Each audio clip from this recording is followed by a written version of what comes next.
manufacture and marketing of goods and services, that practical capability. And, you know, one of the things you must do whilst you're here is to go into the St. George's Chapel.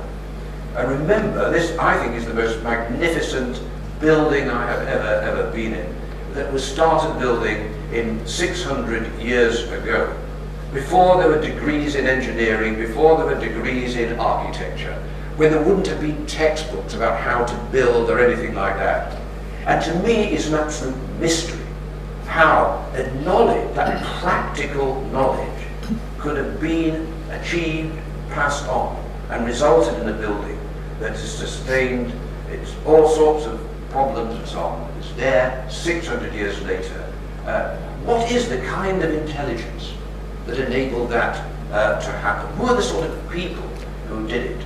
How do we build up that practical intelligence that was built in to make that sort of building? Those of you who are really interested in that notion of practical capability should read Richard Sennett's recent book, not so recent now, The Craftsman. That whole tradition of practical learning, which in many ways, since 1988 in this country, since the national picture, we've almost eliminated from the experience of many young people in our schools.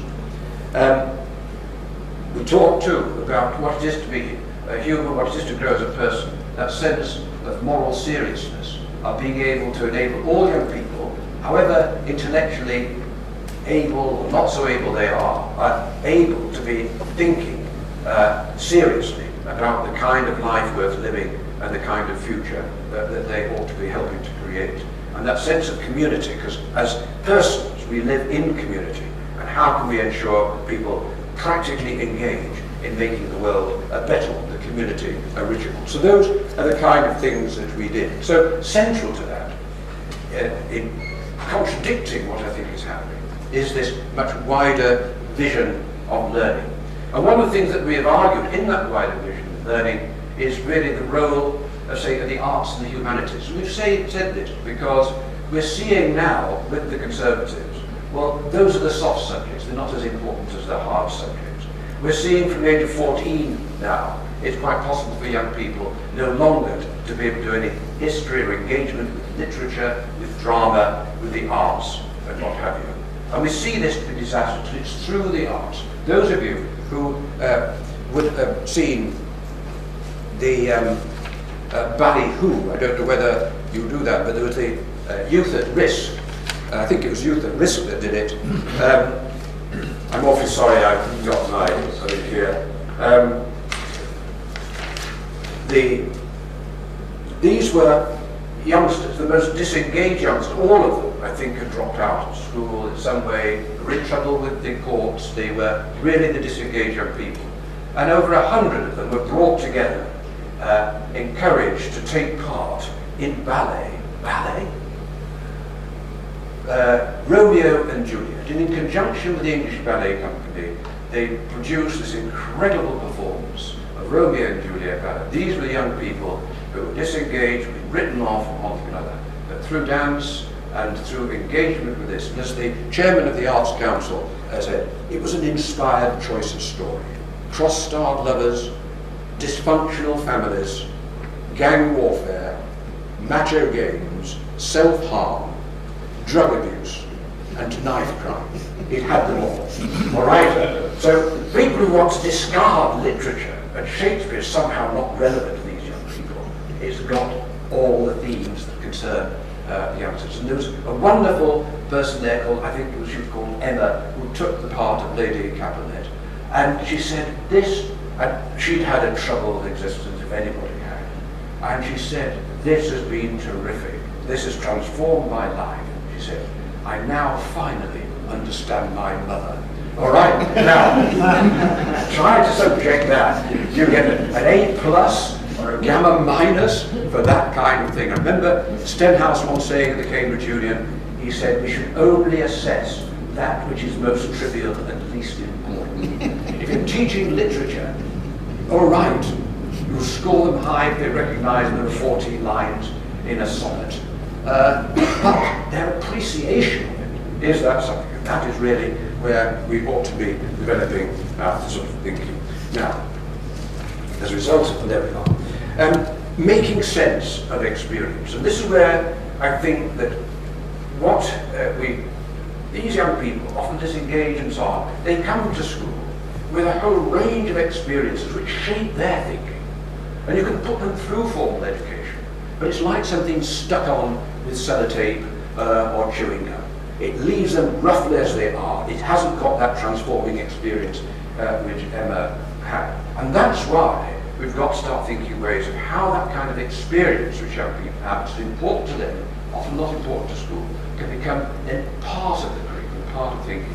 Now, this is where, of course, one has to refer to John Dewey, who is the great, I think, the great philosopher of experiential knowledge and learning and acquiring. And I think now he's no longer on the index of the little book, so we can talk about him. We can say this might be broadcast and so on. We've got to be very careful. When I first went to Oxford 21 years ago to run the department there, I was at a conference and I shared a platform with Keith Joseph. Then Lord Joseph had been, of course, Margaret Thatcher's Secretary of State for Education, very formal figure, and he sat next to me at dinner and turned round to me after the soup and said, "Is your name Pring?" And something which I found difficult to deny after 50 years, so I finally admitted to this. I said, "What have I done wrong?" You know, goes back into sort of pupil head teacher mode.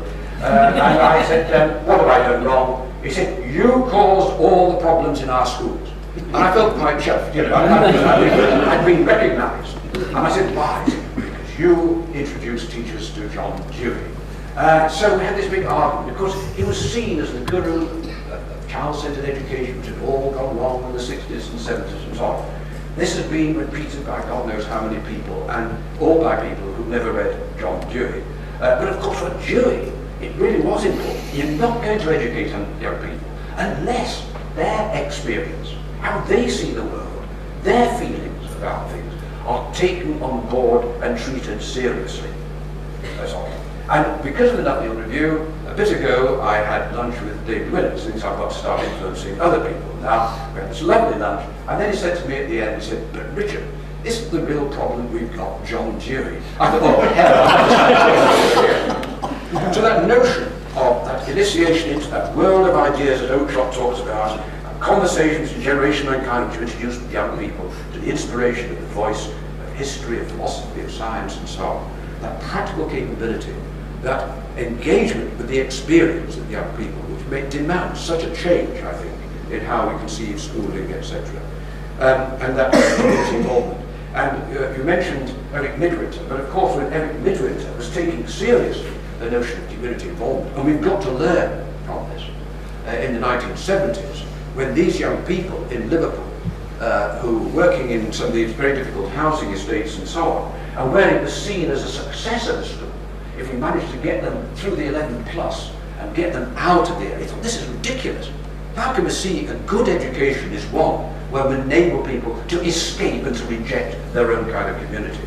And ought not therefore schools be part of the transforming effect, having a transforming effect upon those very communities? And so they developed the community-related curriculum, all part of political education and so on. And of course, he got the sack, because that was seen as too threatening.